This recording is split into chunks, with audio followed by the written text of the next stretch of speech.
Soy el pastor Juan José Gil. Resulta espeluznante decir estas cosas, pero la humanidad está hoy día quizá más cerca que nunca de un verdadero conflicto nuclear que barrería gran parte de la vida de este planeta. Desde luego, si miramos Apocalipsis, bueno, pues ahí tenemos respuestas. Y todo eso nos lleva a pensar, ¿por qué? ¿Por qué hemos llegado a ese punto? ¿De dónde vienen las guerras? Esa es una pregunta que se hacía el apóstol Santiago cuando escribió su carta, ¿de dónde vienen las guerras? Y para él las enlaza con la codicia. Dios ha hecho la tierra maravillosa, Dios ha hecho recursos, nos ha dado agua, como vemos que pasa por este río.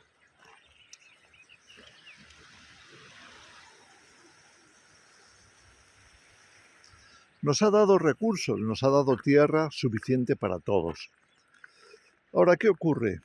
Ocurre desde el principio que el ser humano ha dejado que su codicia le lleve a querer tener más tierras de las que necesita, muchas más, para poder negociar con ellas, para poder enriquecerse y demás. Bueno, todo esto ya sabemos lo que hay y estamos acostumbrados a ello.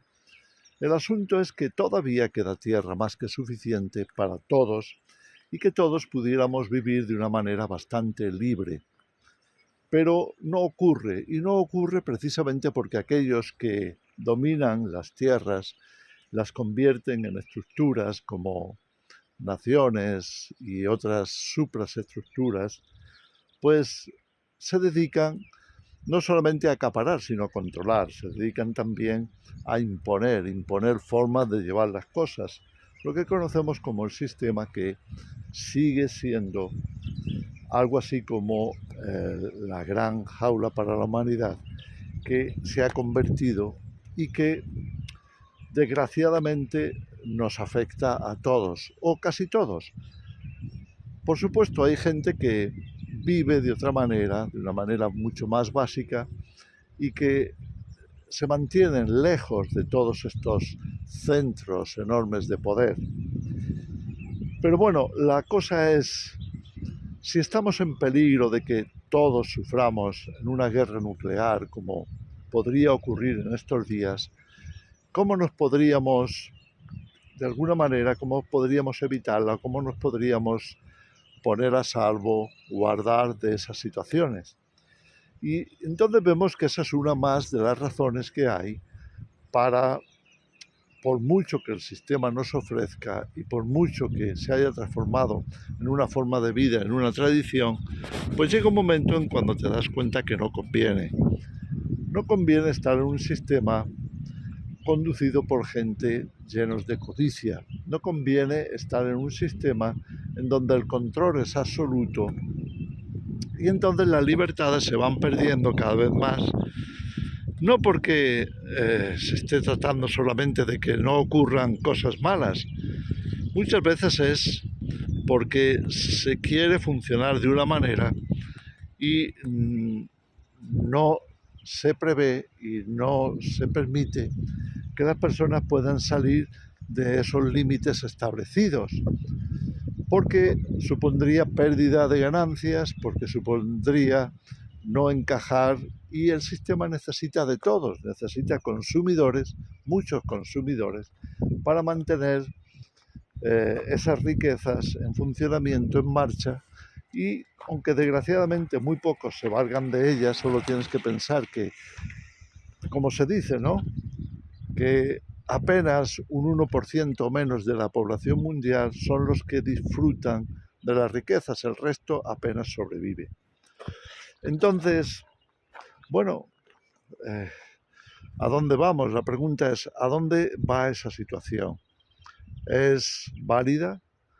¿Podemos considerar que es válida para nosotros hasta el punto de que merezca la pena conformarse, adaptarse, quedarse y no pensar en nada más? Bueno, esa es la gran pregunta, porque si estas amenazas de guerra se cumplieran, ¿dónde acabaríamos? ¿Hasta dónde habríamos llegado? Y entonces la gran pregunta es, ¿merecemos la pena? ¿Sabes? Recuerdo a un padre ucraniano que se había instalado en España y que tenía un chaval, pues ya en edad militar, siendo joven, pero que sin duda estaba siendo llamado a la guerra, al ejército.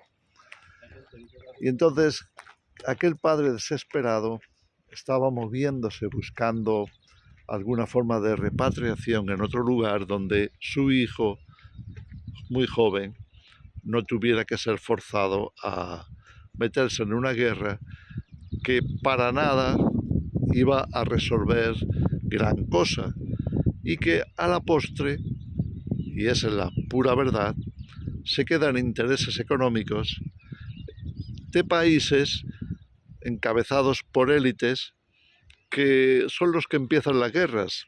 Difícilmente la gente del pueblo va a empezar una guerra. Por lo general, los intereses económicos son los que predominan y son ellos los que movilizan a las personas porque para eso estás en el sistema. Entonces lo recubren todo de patriotismo, lo recubren todo, lo embadurnan, lo pintan, de manera que te hagan sentir que la causa es justa y que tú tienes que aportar como parte de ese sistema, pues tu valor, tu vida si es necesario y demás. Claro, cuando te has de alguna forma desarrollado o has crecido en ese ambiente con esos adoctrinamientos y tal, pues claro, ya te cuesta porque te estás jugando la opinión que los demás tengan de ti, te estás, en fin, exponiendo incluso a ser arrestado, todas esas cosas que sabemos que forman parte de todo ese engranaje que fuerza a la juventud sobre todo a movilizarse, a estar en los frentes, a dejar la vida allí, dejar su futuro, simplemente por servir a unos intereses impuestos desde arriba, desde las élites. Entonces, ¿qué hacer en esa situación? Si tú eres un padre que tiene hijos en edad militar, en este momento, por ejemplo, y se produjera una militarización, como pudiera pasar en Europa, donde estamos, entonces, ¿qué harías? ¿Cómo vas a convencer a tus hijos o cómo les va a convencer el sistema de que lo mejor que pueden hacer es irse a un frente donde es muy posible que mueran como todos esos cientos de miles que ya han muerto en las guerras, bueno, ahora mismo en el frente de Ucrania, entre Ucrania y Rusia? O sea, todo eso uno se tiene que preguntar hasta qué punto merece la pena, qué sistema se ha producido. Esto es obviamente un sistema decadente, es un sistema que tiene los días contados, ya sea porque se autodestruya o ya sea porque, como esperamos los cristianos, el reino de Dios venga y establezca la verdadera justicia. Pero hay que dar la pregunta. Si queremos saber si una guerra es justa o no, tenemos que ver de dónde procede, de qué procede, cuál es la raíz, cuál es la causa. No qué bandera es, qué bandera está en un sitio y en otro, de manera que lo tomemos como si fuéramos fans de equipos de fútbol y cada uno con libertad escoge el suyo y sabemos que lo más que va a pasar es un mal rato si se pierde en un estadio. Pero nada más, la gran parte del asunto va a ser entretenimiento y diversión, pero la guerra no es así. La guerra es asunto de destrucción, es asunto de vida o muerte. Entonces, realmente, ¿crees que merece la pena? La pregunta, la gran pregunta en la Biblia, en la carta de Santiago, de dónde vienen las guerras, nos pone en esa necesidad de indagar, de analizar más a fondo, de no dejarnos llevar por los titulares de los periódicos o por lo que se dice en los grandes medios, no dejarse llevar por opiniones que se supone que sean sociales o mayoritarias, cuando en realidad lo único que hay o lo que mayormente hay es propaganda, publicidad y que difícilmente va a dar una explicación sana real o realista a la situación, porque no se toca a fondo, porque simplemente se divide a la sociedad entre bandos, entre banderas, entre colores y demás, y una vez que pones una de esas banderas en un lado y la otra en otro, pues ya tienes la guerra organizada. En fin, solamente quiero, como cristiano, pues quiero participar en este debate.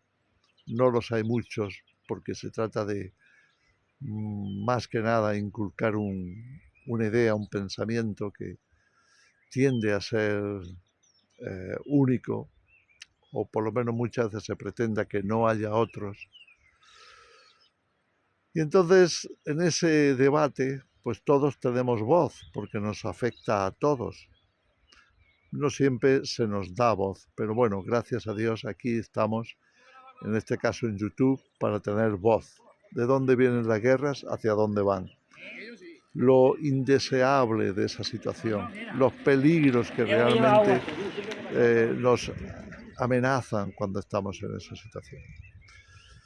Bueno, no quiero quitaros más tiempo, creo que ha sido suficiente para dar una opinión acerca del tema y ahora a mí me gustaría que fuerais reflexivos, que tuvierais esto como una reflexión propia en el tiempo en el que estamos, para pensar, para, en fin, tener opinión, libertad para expresarte, por lo menos en tu propia casa, por lo menos con tus amigos, y que llegando a una conclusión podáis pensar más allá en ¿y ahora qué vamos a hacer? Os dejo con esa reflexión.